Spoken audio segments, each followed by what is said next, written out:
Are atheists more moral and ethical than believers? You bet they are. Next on the Atheist Viewpoint.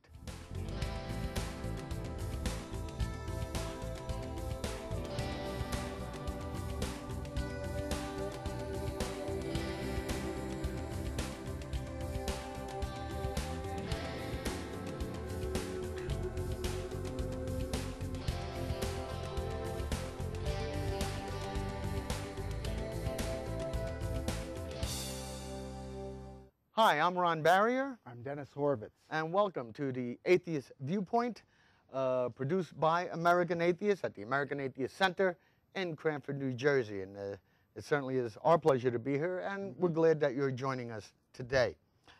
Are atheists more moral than the religious? An interesting Washington Post op-ed, which was written the week of May 15th in 2011 by Gregory Paul and Phil Zuckerman on atheism makes the point that while atheists in many respects are actually more ethical than people of faith, they still face distrust and criticism. From one of the papers cited in the op-ed, a 2002 Religious and Public Life survey found that 54% of Americans have an unfavorable opinion of atheists, and 28% have an unfavorable opinion of people who are not religious. The piece doesn't devote much space referencing specific examples of ways those unfavorable opinions are manifested, but rather it focuses on psychological and sociological differences between believers and non-believers.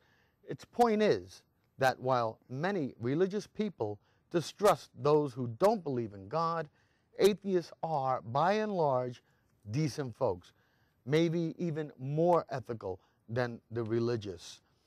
Now, I tend to agree with that because atheists, by and large, are more honest. You have to be honest with yourself to embrace atheism to come to the conclusion to one of the most difficult things this society imposes on you, and that is you must have a belief in a supreme being, Right. of some sort. And it doesn't matter whether you're a Hindu, Right. and you believe in many supreme beings, or a monotheist, as long as there's a supreme being in your educational or intellectual and spiritual palate, you're acceptable. Right. And it's interesting though, because I've noticed this, and I can't, I kind of don't really completely understand why this is true. It's what, why are atheists hated as opposed to what other non-believer of your religion is? In other words, Well, first of all, the Bible says so. Yeah, but what I'm saying, Psalms 14:1. right. The fool says in his heart, there is no God. They do evil things. None of them are. It pretty much says we're scum. Yes, but I mean, Christians and Muslims may have antipathy toward each other, or Muslims and Hindus, but it's not the same kind of antipathy that most believers, except maybe for Buddhists, have towards atheists. And there's just something about atheists and atheism that, and I can't, and I have a kind of an idea, but I can't completely put my finger on it. It just touches that button, whatever it is. I think it's because inherently they believe that you're calling them fools.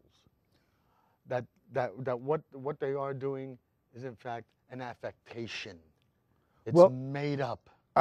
Yeah, I think my sense is that, and again, I can't say that this is written in stone or that I've come to a final conclusion, but I suspect that we do threaten people. We're a threat to people of faith. Mm-hmm. And they take it very personally. Yeah, there's just something about atheism and atheists that bothers not all people of faith, but certain people who claim to have faith. Maybe that's what it is, like you said. Maybe it's only their claim to have faith. Well, but Daniel Dennett, the philosopher Daniel Dennett, said, it's not that people believe, it's people believe that they believe. And I don't know. I just don't know what the I don't know I can't quite put my finger on it. I can speculate a lot, I think I'm in the right. I think I'm in the right neighborhood, but it's there's just something about atheists that, First that of all, terrifies people. you know, if you've been to churches, the preachers rail against non-believers. Don't forget, we're unsaved, we're unwashed, we're this and we're that, we're blind to the truth. You know, all these Yes. crazy terms that they use to try and Yes. justify their own beliefs. But not all religions have the same sense of salvation that, say, fundamentalist Christians do. Well, fundamental monotheists. Yeah, and yet we, you know, I don't think that Muslims are any happier about atheists than Christians are. No, I don't think so either. Actually, in this country, a good example is our political arena. Yeah. Okay. Everybody, almost every American citizen will say, "Oh, they don't trust politicians, or politicians are crooked, or this, that, and the other thing." But when politicians run for office, they better believe in God, Yes. or else people won't vote for them.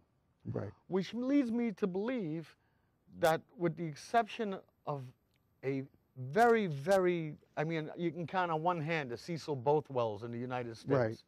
And Pete Stark. All right, and Pete Stark, the American public would prefer a religious hypocrite in public office to an honest, ethical atheist. Yeah. Well, they don't believe that it's possible for there to be an honest, ethical atheist because they've been brainwashed. They've been brainwashed. That we're just because to them, morality can only come from God.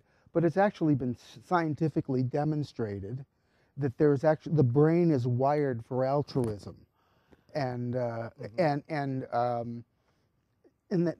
a book out by Andy Thompson, Dr. Andy Thompson, called "Why We Believe in Gods," and it's not an in-depth study, but it's an overview. And there's a section of the brain that deals with morality and altruism and compassion, and that actually babies at a very young age begin to feel compassion, and it's right around that time that an infant begins to understand that there's a difference between he or she and the rest of the world and parents. So the brain is wired. In fact, one of the great lines is that morality flows from human experience. It most certainly does, and what the religious have been able to do is create a disconnect between morality and the human experience, and so you get the question of, where do you get your morals from? Right. And everybody gets their morals from the same place, your parents. That's right. And your immediate family, because your moral structure is put together in the formative years of your life. That's right. Way before you start reading selections of the Bible given to you by the clergy, who in my mind are the most dishonest people on earth. Most people don't read the Bible till after they're 11, 12, even 13 years old. Your morality is already laid out. That's right. You show me a decent person, and I'll show you someone who would have been decent, whether or not they'd ever set foot in a house of worship. I did a radio show a number of years ago. We're talking about morality. And I had a caller that asked me the question of how can you have morals without belief in God? And I told him that's not a valid question. The valid question is, why do you need to believe in God to have morals? Right. You know, and essentially, the question was raised, and I asked this person, then if you did not believe in God, as you do now, are you telling me that you would not be able to make ethical, rational decisions? Do you know that I was on the internet a couple of weeks ago, and there was actually a person who said exactly that. He was a believer, and he was railing against atheists in some forum. And he said that if I didn't believe in God, I'd probably go out raping and murdering and arson. And that's what this person said to me on the radio, that, well, if I didn't believe in God, then I would not be responsible for my behavior. And I said on the radio to him, then please, continue to believe in God for the safety of your family, your friends, and everyone. For society, Yeah. I mean, what they are saying is that their consciences have been replaced by obedience, fealty to an invisible man. that without this fealty, they would have no conscience in order to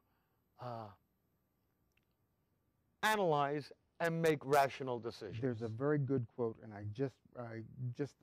I'd heard it before, and I just read it from somebody last night. Morality is doing the right thing regardless of what you are told. Religion is doing what you are told regardless of whether it's right. And I also heard that, again, I may be paraphrasing, but morality is how you behave when no one is looking. Right. You know, and when and I think we've touched upon this before. How many people who believe in God, like these politicians and all these other types that are out there, and they always act like no one's looking. Right. Yet they'll tell you God sees all.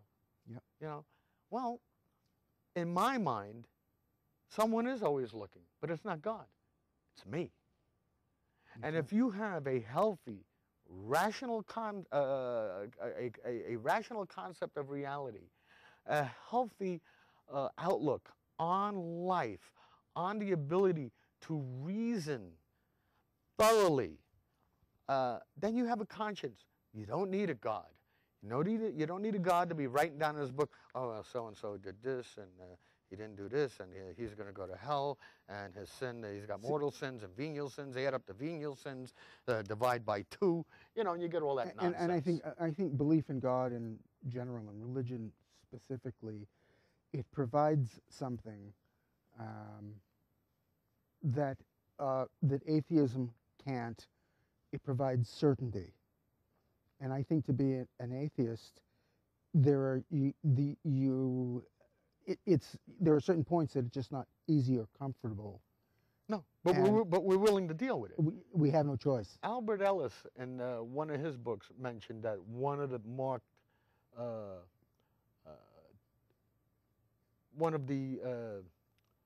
what's the word I'm looking for now? But one of the marks of a believer is their inability to deal with uncertainty. So that's why they refer to belief in God as their anchor, their rock. Well, it's the ultimate, I don't care how liberal a certain sect is or religion is, you can't get away from the absolutist element, and that is God is the absolute. That's right. And that's ultimately, I think that's very comforting. I want to go back to this op-ed by Mr. Paul and Mr. Zuckerman. And I quote, "A growing body of social science research reveals that atheists and non-religious people in general are far from the unsavory beings many assume them to be. On basic questions of morality and human decency, issues such as governmental use of torture, the death penalty, punitive hitting of children, racism, sexism, homophobia, anti-Semitism, environmental degradation, or even basic human rights, the non-religious tend to be more ethical than their religious peers, particularly compared with those who describe themselves as very religious. But for various reasons, non-believers are treated as untrustworthy. Certainly in the political realm, this is true, and I mentioned that before. Mm-hmm. While many supposedly devout elected officials routinely make outrageous and vile statements, not only that, vile activities like running off on their wives, secret children, secret families. You have this guy, John Ensign, from The Family, the C Street, all right? What, stripping his staffer's wife, paying them off? He's got another guy involved. Now, it cost him to resign his job. He's finally got caught up. But you know what? He'll get street cred because he's a believer. He'll get a pass. Well, he's just a man. He's a human being. No one's perfect. Well, not only that, but just never mind even that extreme. What about when they slur other politicians? When they slur people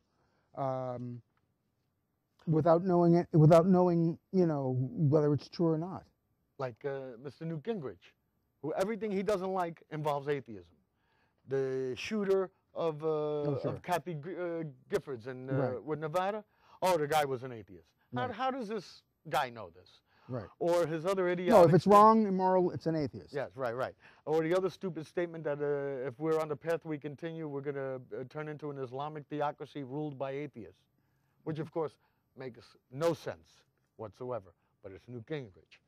And Well, he will continue to be on the shows, and people will ooh and ah over him and them, and yeah, these people are see, they're no damn good. And the other side of that is this.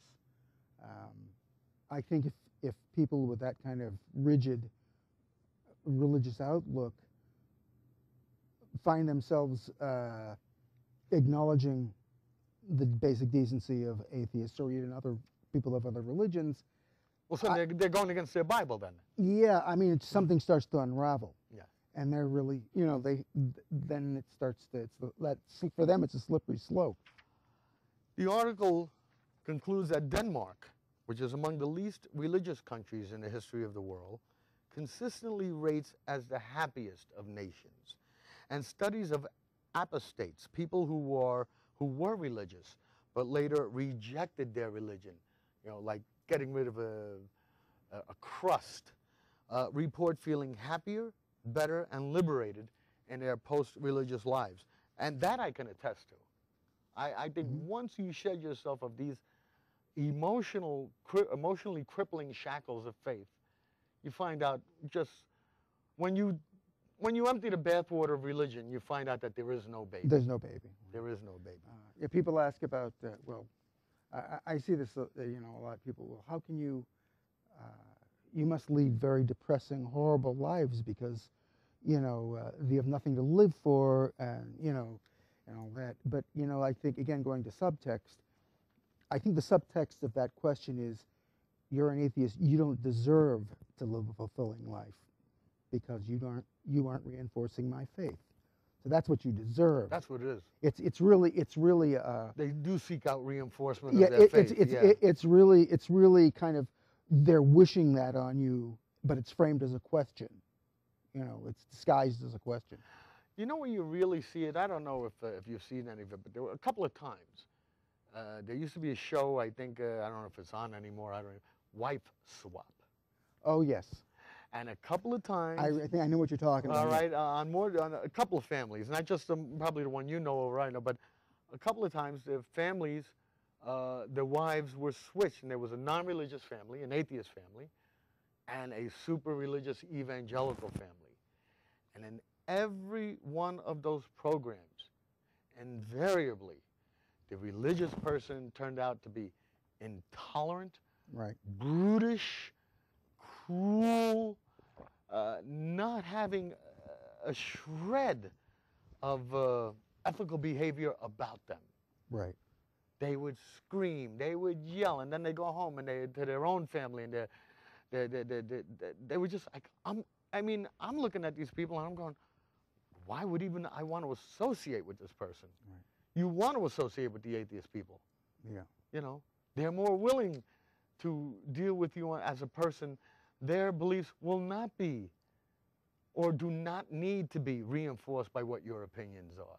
Mm-hmm. And now the one thing I want to point out is, first of all, atheists do not all think alike. And just like I pointed out in this article about the torture, death penalty, child punishment, racism, atheists have a wide range of opinions on those fields. Okay, so we're not lockstep like the religious are, but we can discuss them without feeling put upon, without feeling that our own position is being undermined. We can discuss them in rational ways. Right. We may not reach agreement. In fact, one time I said, when I gave a speech at American Atheist Convention a number of years ago, the day that atheists all think alike is the day we shut down American Atheists and start a church. Yeah. All right? Because I would not want that. It's through our diversity, it's through our different life experiences that we could find out more things. What was it that Madeline said, organizing atheists is like herding cats? Yeah. And I'm a cat person, I have a few, so, speaking of morality, let's take a little quick jump here in the final few minutes. And an article that also came out, U.S. researchers have found that atheists have far better sex lives than religious people who are troubled by feelings of guilt during intercourse and other activities for weeks after. They discovered that non-believers are more willing to discuss sexual fantasies, more satisfied with their experiences, but followers of religion did not enjoy the experiences as much due to the stigma created by their belief systems. It left them with intense feelings of regret. And this is interesting because look at all the lousy sex lives of our religious politicians that apparently they have to go to Argentina, restrooms in airports in Minnesota. You need a wide stance, ladies and gentlemen. That's what you need. Besides, if sex isn't dirty, you're not doing it right. That's Okay. right. But we have Vito Fossella on Staten Island. All right, here was a congressman who was voted for the 10 Commandments to post them in public schools, signed the Defense of Marriage Act, and meanwhile, for 5 years, has been huckstering the general public by stripping some girl in Virginia and secretly keeping her and the kid he produced with her away from the public eye until he got loaded one day and told the cop he had to go pick up his daughter. However, it was the daughter no one knew anything about. You know? Right. And but that you know. Speaking of Arnold. Yeah. We only have a minute, and I think in general, in wrapping up, again, this all ties into the fact that atheists are more willing to be honest with themselves about their feelings, about their emotions, about their activities, and about their beliefs than the religious. That makes them healthier, that makes them more moral, that gives them the opportunity to behave more ethical and to develop a conscience that is needed to move this world and the human race forward. Don't you think so, Dennis? I would certainly hope so. I would, you know. All right, well, in wrapping it up, we're down to the final minute. Remember to visit American Atheists at www.atheist.org. We have the No God blog. We have the Atheist Viewpoint on that site. We also have a tremendous magazine, and maybe if I can get it on this camera, I don't know, but the American Atheist magazine. And there we are. This is the latest issue. And I'm certainly interested in this article down here where black ministers tell atheists, get off the bus. And I like to say to the black ministers, where do you get off discriminating against anyone? Right. On that note, Dennis Horvitz. Ron Barrier, the Atheist Viewpoint. We'll see you next time. Bye-bye. Take care.